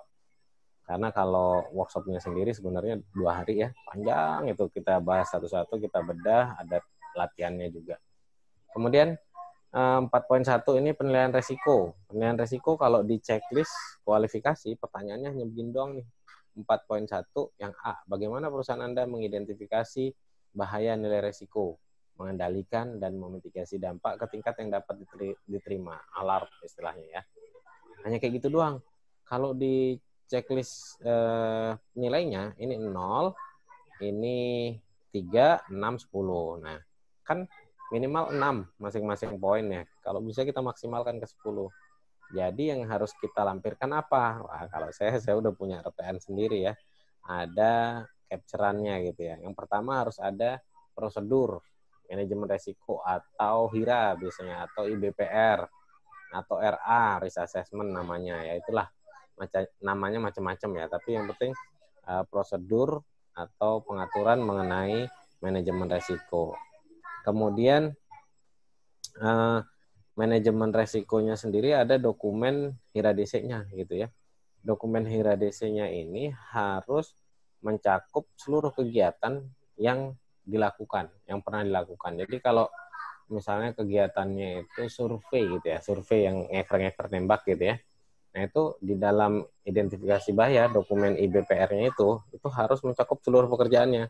Dari awal, misalnya mobilisasi orang gitu ya, mobilisasi resikonya apa segala macam. Itu akan dilihat detail. Jadi kalau perusahaan FPC gitu ya, FPC kan nggak tipikal juga ya, nggak sama juga kan proyeknya satu dengan yang lainnya, itu dokumen HIRA-DC-nya mungkin bisa mewakili beberapa proyek gitu ya. Itu disubmit gitu. Itu dokumen HIRA-DC, kemudian ada implementasi manajemen risiko. Selain tadi HIRA-DC, manajemen risiko sendiri kan bisa kita terapkan di dalam JSA gitu ya. Di apalagi kalau JSA kan ada juga risk assessment gitu ya. Risk assessment ada yang level 1, 2 gitu. Kayak JSA juga sebenarnya ada yang pakai QI analisis gitu ya. Kiken Yochi, duga bahaya. Nah, itu bisa juga dimasukkan atau dilampirkan. Selain tadi yang 4.1, wah ini masih banyak ya. Kriteria penilaiannya ini 0, 3, 6, 10 semuanya sama, akan ke bawah terus. Mencakup bahaya kesehatan, keselamatan, logistik, lingkungan, keamanan, aspek sosial, dan juga APD gitu ya. Cuma kita nggak bahas lebih panjang lagi karena memang bentuknya basic ya, webinar aja. Itu aja mungkin sih dari saya. Semoga sharing dari saya bisa membantu teman-teman semua, karena begini teman-teman, ini valid banget ya. Beberapa kali saya melihat ada lowongan pekerjaan gitu ya di era sekarang. Teman-teman itu harus memiliki pemahaman, kemampuan mengenai CSMS ini. Karena perusahaan-perusahaan tersebut pasti akan ikut tender kan. Nah, teman-teman sekalian harus punya kemampuan ini gitu. Jadi makanya juga saya ingin sharing lah mengenai CSMS ini gitu. Oke, wah, itu luar aja. biasa Pak Terima Sugeng. kasih. Boleh? Assalamualaikum. Oh iya, belum ya, belum. Boleh di stop Lanjut, share lanjut. screen, Pak Sugeng? Boleh. Ya, belum ditutup dong. Kita masuk ke session kedua ya. Iya, lupa saya. Oke, sambil menunggu Pak Sugeng kita tanya jawab, ada informasi dulu buat teman-teman semua. Bentar. Oke, saya mute dulu. Oke, Bapak Ibu semua, untuk kalau Bapak Ibu semua menginginkan untuk pelatihan lanjutan dari CSMS ini, insya Allah nanti kita buatkan workshopnya, itu bisa menghubungi Ibu Made di 0821 13.257, atau yang mau webinar in-house ya, kita bisa lakukan in-house webinar di perusahaan Bapak Ibu semua dengan kapasitas 500 peserta ya. Silakan hubungi Ibu Made. Untuk e-certificate ya, silakan menghubungi Mas Adi di 0821 2518 1430. Ingat, e-sertifikatnya nggak wajib, boleh ambil, boleh nggak. Kenapa? Karena berbayar. Instagram kita @mediatama, Facebook kita Tama Media Tama Sertifikasi. Silakan di-follow. Oke, untuk informasi ada pelatihan online ya, Media Tama mengadakan pelatihan online petugas K3 Migas ya, operator K3 Migas, pengawas K3 Migas ya, silakan menghubungi Ibu Made yang tadi ya. Ini ada tanggalnya, kita menunggu kuota ya teman-teman ya. Jadi kita lihat kuotanya minimal ada 7 atau 8 orang kita running, tapi insya Allah ini udah ada beberapa orang yang udah daftar. Terus juga petugas K3 konstruksi, operator scaffolding, supervisor K3 konstruksi, semua sertifikasi BNSP ya teman-teman ya, karena Kemenaker belum mengizinkan untuk tatap muka. Oke, untuk informasi webinar, ini sudah kita record beberapa atau banyak webinar, silakan teman-teman di-subscribe ya, termasuk insya Allah webinar ini kita akan subscribe. Dan kalau teman-teman semua menginginkan ada jaket Boomers gratis dengan harga 375.000, silakan teman-teman di-subscribe YouTube-nya Kak Cideni, like dan nyalakan loncengnya. Lalu pilih video paling menarik yang tadi, share ke Facebook dan 3 Facebook lainnya. Atau kalau nggak ada Facebook bisa di IG, kumpulkan like sebanyak-banyaknya. Nanti tiap Jumat kita akan info pemenangnya di WA Group Media Tama. Silakan kalau yang belum masuk ke WA Group, kita sekarang ada 12 WA Group Media Tama. Kalau ada salah satu atau banyak yang sudah ikut, live aja ya, sisakan satu grup WhatsApp aja, karena grup WhatsApp ada keterbatasan 250 orang anggota. Oke, Media Tama menggunakan aplikasi namanya Mika Pro. Hanya sekarang aplikasi tersebut ada di Play Store. Untuk di iOS belum ada. Untuk modulnya insya Allah kita akan masukkan ke sini ya. Klik modul. Nah, di sini ada modul, banyak sekali modul pelatihan ya. Mau webinar, ahli ketika umum, P3K, Damkar. Banyak banget. Semuanya gratis. Tapi, ya itu tadi, ada di Play Store. Oke, untuk Senin besok ada Basic K3 Rumah Sakit. Silakan yang belum registrasi. Lalu hari Selasa bertemu sama saya, kita bahas interpretasi kereta SMK 3, elemen 3, part 8. Ya. Kita ada 7 part, ada 7 video, silakan dilihat di YouTube-nya Kak Cideni. Hari Rabu kita belajar public speaking for safety profesional, ya, jam 9. Siangnya kita belajar teknik pengukuran lingkungan kerja dengan Ibu Mirta, seorang dosen di Universitas Esa Unggul. Lalu sorenya kita belajar basic proper, ya, dengan Bapak Fadri, seorang praktisi K3 yang sangat profesional, masih di hari Rabu. Jadi hari Rabu ada 3 webinar. Hari Kamis kita loncatin ya, karena ada yang webinar in-house.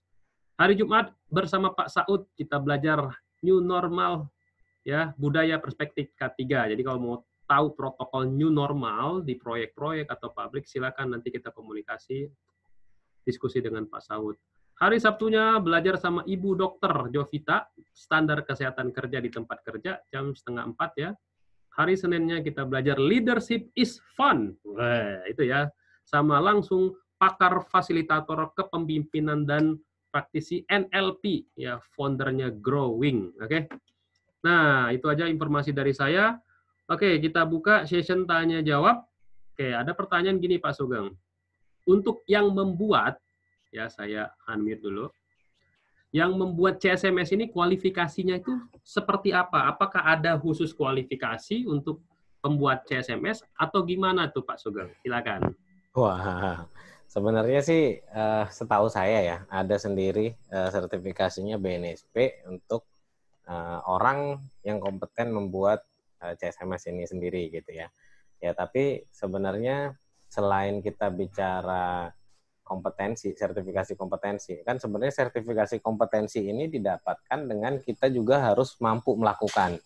Kalau kita nggak pernah melakukan, otomatis ya kalau cuma dapat sertifikat doang belum bisa dinyatakan kompeten gitu ya. Atau bahkan pada saat uji kompetensi bisa nggak lulus karena kita nggak paham. Jadi baiknya kalau teman-teman yang kan sekarang memang jadi syarat kerja tuh salah satunya Pak Den ya. Ya teman-teman belajar dulu lah dari PTK-nya, PTK 007-nya, atau ikut webinar begini, atau PTK 005 gitu ya. Nanti mungkin bisa di-share juga, nanti saya share melalui Pak Denny, bisa 007 yang PTK 007 dan PTK 005. Di situ sebenarnya kalau kita baca itu udah runtun banget gitu ya, terstruktur, sistematis banget. Tinggal kita interpretasinya kayak gimana gitu. Nanti ke depannya mungkin akan kita buatlah grup ya, untuk saling diskusi, khusus untuk CSMS gitu. Jadi tapi bukan hanya untuk bidding gitu ya. Untuk ini saya lihat ada di Q&A juga soalnya. Jadi kita bahas semua lah tentang CSMS, mau dari yang awal penerapan untuk subkon, untuk mandor kayak gimana, mungkin kita bisa saling sharing di situ gitu ya. Oke. Karena perkembangannya dahsyat lah CSMS ini. Oke. Pertanyaan berikutnya gini Pak Sugeng. Hmm. CSMS tadi kan dibuat di internal perusahaan, sebut saja ownernya, ya kan? Apakah CSMS sendiri memang spesial khusus si subkon saja, atau ada owner di atas owner lagi yang membuat CSMS seperti itu? Kadang tumpang tindih CSMS itu gimana efektivitas CSMS ini sendiri? CSMS sendiri kan tadi sudah saya bahas ya. Sebenarnya ada kepentingan di sini. Kepentingannya yang satu, kalau dari segi pemerintah itu bisa meningkatkan budaya K3 nih kepada seluruh pemangku kepentingan yang misalnya di subkonnya, mandornya, tukangnya gitu ya. Itu kan dia bisa jadi terpapar. Otomatis kalau sudah terpapar nanti akan terbentuk budaya K3 tuh dengan sendirinya kalau dia terus-terusan ikut di proyek yang menerapkan CSMS. Itu dari segi pemerintah. Tapi kalau tadi pertanyaan apakah ada owner dari owner gitu ya. Ya sekarang kalau kita lihat perusahaan-perusahaan besar gitu ya, yang saya tahu kemarin baru dapat tender juga saya dari yang untuk ke Waskita gitu ya. Untuk Waskita juga udah nerapin CSMS, PT PP gitu ya, yang BUMN sudah menerapkan CSMS. Kontraktor kayak Accept juga gitu menerapkan CSMS. Sebenarnya semua merasa bahwa CSMS ini punya manfaat yang sangat tinggi gitu. Selain bisa meredam tadi kecelakaan yang ada di subkon, karena kan memang banyak kan kita subkonkan atau mandorkan tuh, menekan angka kecelakaan itu tadi, itu juga sebagai sarana untuk merangkul atau menggandeng tangan gitulah. Ayo kamu bisa lebih ini. Jadi pembinaan juga ada di situ sebenarnya di CSMS. Bukan hanya jadi beban. Bukan hanya wah harus dipenuhi. Enggak. Sekarang gini, kalau kita membantu sebuah perusahaan, misalnya saya orang K3 masih junior gitu ya, saya bantu penerapan K3 sebuah perusahaan kecil. Dia awalnya main mandor gitu, tapi dia sudah punya mulai tertarik untuk ke level kontrak yang lebih tinggi misalnya. Wah kita bantu nih develop sistemnya. Di saat develop sistem sudah bagus, otomatis dia akan dapat tender yang besar kan. Tender besar, otomatis budget K3-nya akan ada jadinya. Kalau mandoran yakin lah nggak ada namanya budget K3 gitu ya. Atau subkon kecil-kecil nggak ada. Dengan kita develop, mereka bisa untuk lulus tender ya, kayak buat sharing-sharing session begini gitu ya. Orang-orang yang misalnya startup lah istilahnya, itu bisa ikut gitu, bisa terdevelop, dapat nilai tinggi, otomatis jadi menerapkan K3 gitu sih sebenarnya. Kayak efek domino tapi yang positif, Pak Denny. Gitu Pak Denny ya. Jadi memang awalnya CSMS ini memang untuk lolos dari proses kualifikasi tender gitu Pak ya. Tapi ketika dia sudah mendapatkan tender, nanti CSMS yang sudah dibuatnya tadi itu diterapkan, dievaluasi lagi gitu kan Pak Sugeng ya. Betul. Untuk nanti ketika dia sudah selesai sertifikatnya itu CSMS berapa tahun Pak? Ada nanya juga 2 tahun. 2 tahun. Ya rata-rata Rata-rata perusahaan pertambangan minyak dan gas bumi memberikan sertifikat CSMS kepada kontraktor atau vendornya itu 2 tahun. Nanti setelah 2 tahun dia implementasi CSMS, setelah 2 tahun tadi dievaluasi lagi gitu ya Pak Sugeng ya. Betul. Oke gitu ya. Satu lagi mungkin Pak Denny, satu lagi.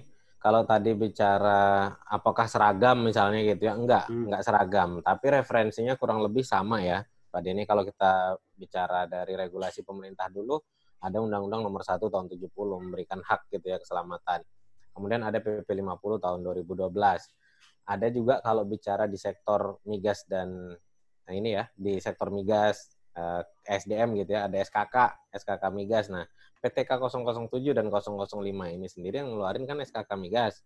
Otomatis itu harus diterapkan oleh semua KKKS. Contoh Pertamina RU, Pertamina EP, MOR, apalagi banyak ya, Panas Bumi ya, dan lain-lain gitu. Nah, jadi kalau di undernya SKK kemungkinan akan sama, tapi di sektor konstruksi sekarang sudah menggunakan referensi itu juga.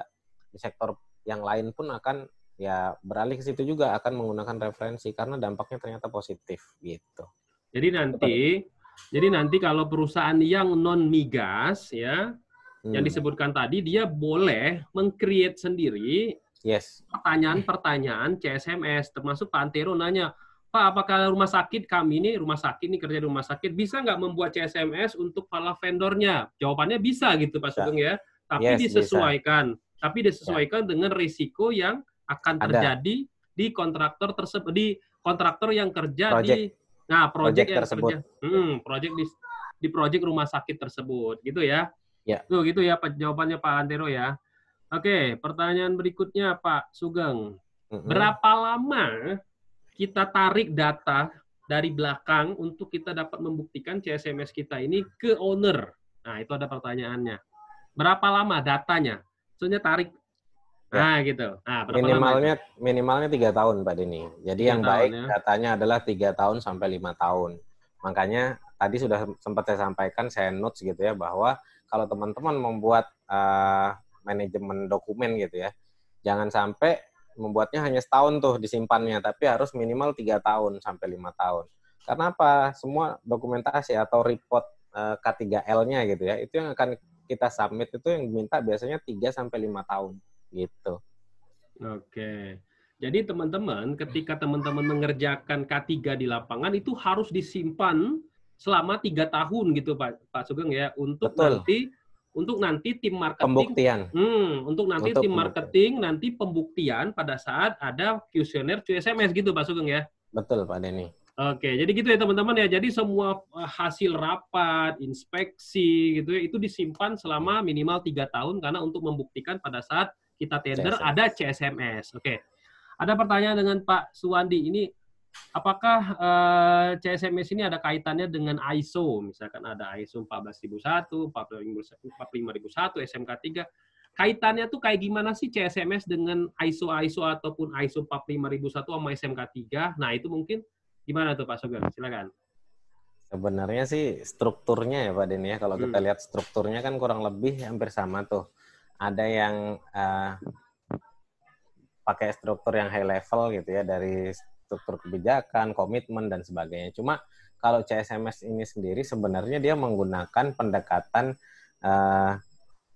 resiko, dari pendekatan manajemen resiko. Jadi ada juga beberapa pekerjaan itu yang kayak penunjukan langsung Pak Denny, kalau memang resikonya rendah gitu ya. Misalnya cuma pengadaan sesuatu barang gitu ya, yang memang nggak punya resiko apa-apa, ya udah itu tidak dilakukan namanya proses prakualifikasi CSMS.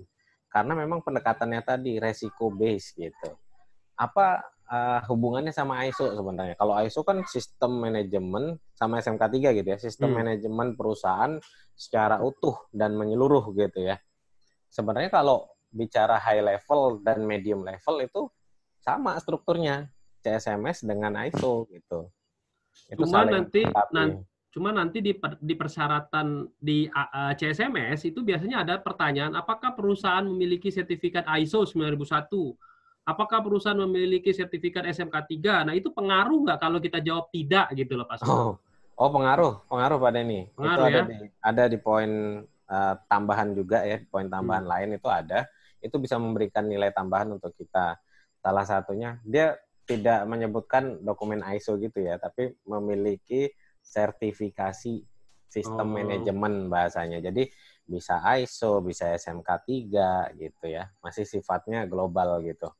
Kalau ada nggak pernah Pak Sugeng menemukan misalkan, apakah perusahaan memiliki sertifikasi sistem manajemen K3 berdasarkan PP 50 gitu? Terus kita jawab tidak, ada nggak berapa persen pengurangan dari scoringnya?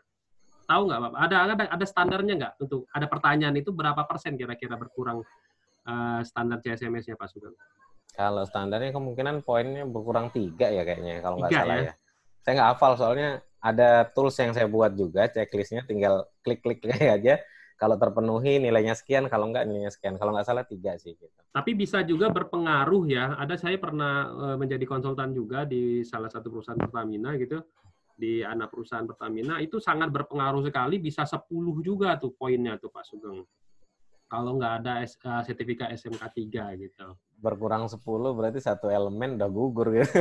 Iya, karena mungkin ya makanya luar biasa. Terus ada lagi nanya, itu kan pembedanya kan ada tingkat untuk tinggi, sedang, sama rendah. Ya. Nah, itu CSMS tinggi, sedang, rendah itu berdasarkan apa itu Pak Sugeng? Supaya Tadi kita tahu tuh nilainya ya. Ya satu bukan hanya nilai Pak Denny. Tadi berdasarkan resiko. Tadi kan si pemberi kerja dalam hal ini kan KKKS tuh, entah Pertamina EP, Pertamina RU, dia bisa mengacu kepada PTK 007 yang sudah ada listnya tadi. Misalnya pekerjaan catering gitu ya, misalnya project catering, itu masuknya apa? High risk. Mau berapapun nilainya, itu masuknya high risk gitu. Karena apa? Karena kalau 10 orang aja Pak Denny disediakan makan, ternyata di situ ada terjadi, kita nggak minta-minta, keracunan makanan gitu. 10 orang kena kasus. 10 orang mengalami dampak kesehatan. Tadi masuk di grade berapa? 1, 2, 3, 4, 5. Bisa di 3 atau di 4 kan? Wah, itu udah bisa langsung nggak bagus lah nilainya, KPI-nya gitu. Kalau dari scoring, kalau tinggi itu 60% ya?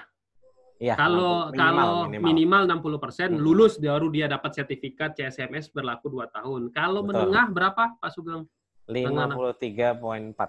53,4. Kalau rendah Pak Sugeng? Ya di bawahnya 53,4 Pak Denny. Berapa minimum yang harus dipenuhi oleh scoring si vendor itu? Nggak ada biasanya Pak Denny. Nggak ada rendah bahkan bisa penunjukan langsung kan. Langsung PL aja ya, tapi atau bisa pakai klausa lain, dia bukan klausa sih, ada kriteria lain, dia pengecualian gitu. Ada juga.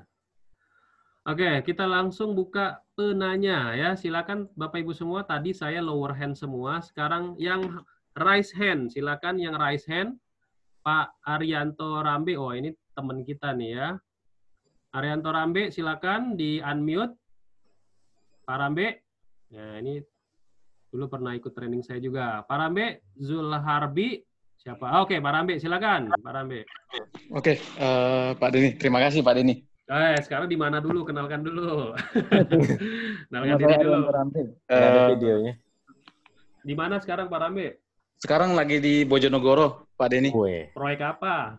Proyek Pertamina, Pak Denny. Mantul. Ini langsung implementasi nih ya. Apa nih Pak Rambe pertanyaannya? Gini Pak Denny, selama ini kan memang saya ikut develop juga ya mengenai CSMS ya. Tapi memang tadi sudah dijelaskan terkait dengan risk assessment. Ya. Nah, di risk assessment ini saya sedikit bingung nih sebenarnya, meskipun di PTK 007 ya. Untuk mendapatkan nilai terbesar itu di risk assessment itu, penilaiannya itu kan kalau dulu saya pernah ditanyain sama auditor lah ya, saya katakan ya, yang assessment ya, mengenai karena pada saat itu saya kan baru mengikuti CSMS tersebut. Nah, ditanyain yang pernah kamu lakukan pada saat di lapangan apa gitu kan ya? Itu yang pertama. Karena saya baru, saya bingung tuh jawabnya Pak Denny. Nah, mungkin ini untuk yang yang baru belajar lah ya, baru pemula untuk CSMS ini. Nah, kiat-kiat apakah yang harus diperhatikan untuk menjawab pertanyaan-pertanyaan dari asesor itu, Pak Sugeng? Oke. Pak Sugeng, kayaknya Pak Sugeng harus bedain dulu nih antara auditor, asesor, inspektor. Nah, supaya nggak rancu nih kan, karena udah disebutin semua kan, auditor, asesor, inspektor. Nah, coba Pak Sugeng dijelaskan dulu, baru masuk ke pertanyaan. Itu sesi ini lainnya Pak Den, nggak apa-apa. Ada emang bakal kita buat kan perbedaan gitu ya. Tapi gini, secara prinsip antara auditor dengan asesor, kalau auditor kan memeriksa kesesuaian gitu ya, kesesuaian standar dengan aktual. Kalau asesor sendiri itu biasanya menguji ya, kalau kita bicara kalau di kayak kita kompeten gitu kan, secara ininya menguji orang itu kompeten atau tidak gitu. Ke orangnya ya, kalau auditor ke perusahaan. Gitu ya. Gitu, itu bedanya. Kalau inspektor ya alatnya atau mesin produksinya gitu kan. Gitu, orang yang melakukan inspeksi juga bisa gitu ya. Oke, pertanyaannya tadi ngomongin soal risk assessment untuk nilai tertinggi. Nah, itu kalau di CSMS sendiri risk assessment itu seperti apa nih Pak? Penilaiannya bagi si owner. Ini kita anggap saja saya sebagai kontraktor nih, ketika saya membuat risk assessment ada tertinggi nih, ada risiko tertinggi nih ya. Kalau dari sudut pandang si owner sendiri tuh gimana tuh Pak mengenai risk assessment ini? Apa itu scoringnya? Pertama gini, kita kan harus bedakan nih Pak Denny. Ini di fase mana? Apakah prakualifikasi? Apakah di fase implementasi yang tadi activity, work in progress, atau di final evaluasi? Karena di semua fase ini juga itu akan ketemu dengan orangnya dan akan dilakukan verifikasi istilahnya ya, atau audit lagi. Kalau kita tarik ke depan ke prakualifikasi gitu, sebenarnya di dokumen HIRA DC, ini kasarannya Pak Denny ya, di dokumen HIRA DC itu nggak boleh ada yang high, masih high. Ataupun ada yang medium itu minim banget lah, kalau bisa semuanya low gitu. Gimana caranya? Ya pakai prinsip tadi, ALARP tadi kan, as low as reasonable, practicable gitu ya. Sebisa mungkin sesuai serendah mungkin resikonya yang dapat dilakukan oleh perusahaan tersebut gitu sebenarnya. Kan kemampuan perusahaan beda-beda nih Pak Denny. Kalau di perusahaan kecil mungkin ya dari segi SDM-nya sedikit, capital-nya kecil, pengendaliannya nggak bisa maksimal. Apa yang sudah kita lakukan gitu, yang penting tercatat di dokumen HIRA-nya gitu ya, dan HIRA-nya di-approve oleh pimpinan tertinggi. Jadi walaupun resikonya masih medium, terkadang itu masih diterima, accepted gitu oleh si pimpinan tertinggi. Jadi bukan kita full tanggung jawabnya kan, tapi pimpinan tertinggi. Oke, jadi risk assessment di dalam hierark yang kita berikan ke owner itu masih keberterimaan kalau masih ada medium, jangan sampai ada yang high. Jadi kalau di hiradisi itu kan ada risiko sisa yang harus kita kendalikan. Berarti kita pakai sistem hiradisi ya, jangan sampai yang pakai hira RC. Kalau hira RC kan risk control kan kita nggak pakai risiko sisa gitu Pak Sugeng ya. Jadi kita sampai low kan gitu ya, hiradisi ya. Oh gitu. Iya. Jadi tabelnya kan agak panjang emang Pak Denny. Iya, agak panjang. Jadi ada resiko sisa, kita lakukan kendali lagi gitu. Sebenarnya ya pendekatannya doang yang beda. Ada yang menuliskan yang sudah dilakukan sekarang doang gitu. Nggak menuliskan sebelum dilakukan pengendalian. Kan kalau perusahaan udah besar biasanya malah pakainya yang lebih simpel. Dia nggak pakai hira RC gitu ya. Karena pengendalian sudah dilakukan langsung dimasukin tuh di tabel pertama. Jadi hampir nggak ada ini resiko sisanya, udah maksimum effort lah istilahnya gitu sih mereka. Ya, gitu, apalagi di ISO 45001 nggak ada lagi risk control atau determining control ya, langsung ngomong opportunity ya. Tambah lagi. Tambah puyeng lagi tuh ya. Oke, satu lagi pertanyaan, silakan raise hand Bapak Ibu semua. Oke, Pak Jaya Wahyudin. Ada lagi yang lain? Raise hand. Pak Jaya, silakan di-unmute. Pak Jaya. Halo. Oke, silakan Pak Jaya. Ya, makasih Kang Denny. Ya. Pak Sugeng, selamat sore Pak Sugeng. Selamat sore Pak Jaya. Ya, nih Pak Sugeng, saya sebenarnya sering banget ngisi CSMS nih Pak Sugeng nih. Weh, masternya ini. Masternya yang muncul nih kayaknya nih. Bukan masternya, justru saya ada beberapa yang bingung gitu. Ya. Gimana Pak? Saya belum tahu tuh kalau ada yang sifatnya mandatory tadi minimal nilai 6 gitu ya. Tapi ya saya sih ngejawab apa adanya yang sesuai dengan hati nurani. Gitu. Ada dokumen aja gitu ya, kecukupan dokumennya gitu ya. Ya alhamdulillah sih selama ini bisa berhasil lulus ya gitu ya. Cuma, nah ini kebetulan saya kan belum masuk ke sistemnya CIVD-nya SKK Migas atau Pertamina gitu ya. Nah, saya sudah beberapa kali masuk ke oil and gas, dalam arti ini anggaplah ambil contoh ya ConocoPhillips gitu ya misalkan. Nah, ada CSMS terus masuk, kita dinyatakan lulus gitu ya. Nah, dari lulus itu kita nggak tahu dapat feedback nilainya berapa. Nah, yang saya menjadi pertanyaan tuh, apakah bisa pihak ConocoPhillips itu bisa menerbitkan sertifikat untuk menyatakan bahwa CSMS saya lulus dan bisa dipakai di SKK yang lain begitu, atau di K3S yang lain. Nah, di KKS-nya. Itu aja, Pak. Oke, terima kasih Pak Jaya. Sekarang di mana Pak Jaya? Lokasi? Kebetulan saya di lokasi kerja saya di Pertamina EP seluruh Indonesia. Aset 1 sampai aset 5 eksplorasi dan anak-anak kita gitu ya. Wah, kita sebut. Saya kerja di ini nih Pak Denny, di telekomunikasi, saya di Telkom. Oh. Nah, biasa kan kalau pengoboran rik-rik sumur-sumur itu kan butuh telekomunikasi tuh. Iya. Nah, saya bagian telekomunikasinya. Mungkin kalau dengan Pak Sugeng mungkin pernah ketemu, kalau bendera saya tuh dulunya Patrakom. Kalau sekarang namanya Telkomsat mungkin gitu. Oke, luar biasa nih Pak Jaya ya. Pak Jaya ini juga salah satu attendant setia kita nih Pak. Hampir semua webinar dia ikutin, dia makan semua ya. Oke, silakan Pak Sugeng menjawab pertanyaannya Pak Jaya tadi ya. Oke, terima kasih. Terima kasih Pak Jaya ya. Wah, saya sebenarnya nggak pengen bahas ini sih ya. Agak sensitif saya. Sebenarnya gini, pengaturan sendiri sudah diterbitkan oleh SKK, tapi keberterimaannya masih diserahkan kepada masing-masing KKKS gitu ya. Kalau mungkin teman-teman perhatikan pada saat kita masuk CIVD-nya Pertamina atau IP2P kan websitenya gitu ya. Itu ada 2 loh sebenarnya kriterianya. Ada yang 8 sama 6 kan. Ada yang 8 itu kalau nggak salah CSMS, yang 6 SMHSE gitu. Atau kebalik mungkin, saya agak lupa. Ada 2 kriteria di situ karena sebanyak itu KKKS sebenarnya rata-rata pakai 2 sistem itu. Ada yang 6 kriteria, ada yang 8 kriteria. Masing-masing tergantung keberterimaannya sendiri. Ada yang dari, ini contoh ya, beberapa klien saya juga ada nih, Pertamina RU mana yang di Indramayu tuh? Balongan ya?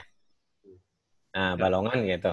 Ini ada klien sudah lolos prakualifikasi dan sudah menyelesaikan proyek di Pertamina RU lainnya gitu.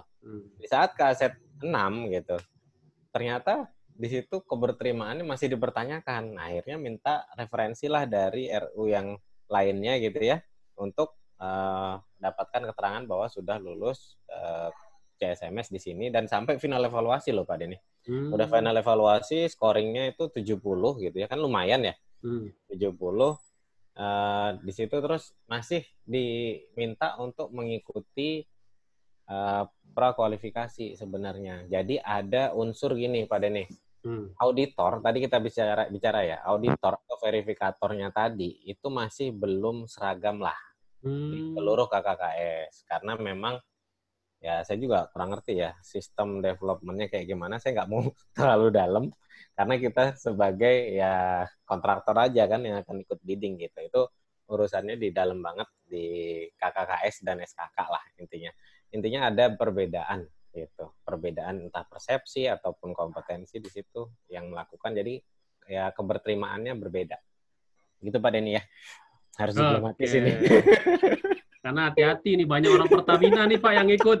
Iya, karena udah kucuk CSMS, ConocoPhillips lah, Chevron, Pertamina, gitu, PGN, ini semua nih peserta dari luar biasa nih peserta kita. Oke, karena waktu kita udah habis nih Pak Sugeng, sebelum ditutup nih ya, boleh Pak Sugeng memberikan closing statement terkait dengan gimana sih kita membuat CSMS itu supaya diterima oleh si owner yang memberikan kuesioner CSMS itu. Silakan Pak Sugeng. Oke, terima kasih. Pesan saya tuh hanya ada prinsip ya dalam mengisi kuesioner gitu. Prinsipnya yang satu tuh harus ada dokumentasi berupa foto, desain atau gambar. Kemudian dan itu harus lebih dari 2, minimal 2 lah ya, minimal 2. Kemudian ada daftar hadir, ada MOM gitu ya. Dan ada standarisasi, entah itu bentuknya SOP, program, prosedur ya, atau WI, IK, itu harus ada semua. Dan jangan lupa keabsahan dokumen itu bisa dinyatakan sah atau valid apabila ada tanda tangan basah dan juga stempel. Jangan lupa di situ. Saya cuma itu aja secara mindset kalau kita ngisi harus paham di situ dulu secara dokumentasinya. Gitu aja sih Pak Denny. Oke, luar biasa nih Pak Sugeng ya. Oke teman-teman semua, terima kasih nih buat Pak Sugeng atas luar biasa materi kita yang hari ini ya. Semoga Pak Sugeng diberikan keselamatan, kesehatan, keberkahan, rezeki, dan dijauhkan dari virus corona ya. Oke teman-teman. Oke teman-teman semua, itu saja. Masih banyak pertanyaan karena waktu kita sangat pendek. Ya Mas, ada juga yang raise hand. Kami mohon maaf belum bisa kita jawab semua. Tingkatkan terus skill teman-teman semua bersama webinarnya Media Tama. Ya, stay at home, di rumah saja. Oke, itu aja dari saya. Saya akhiri dengan billahi taufik wa hidayah. Wassalamualaikum warahmatullahi wabarakatuh. Salam safety. Waalaikumsalam warahmatullahi wabarakatuh. Terima kasih Pak Sugeng. Ya, terima kasih Pak Denny dan teman-teman.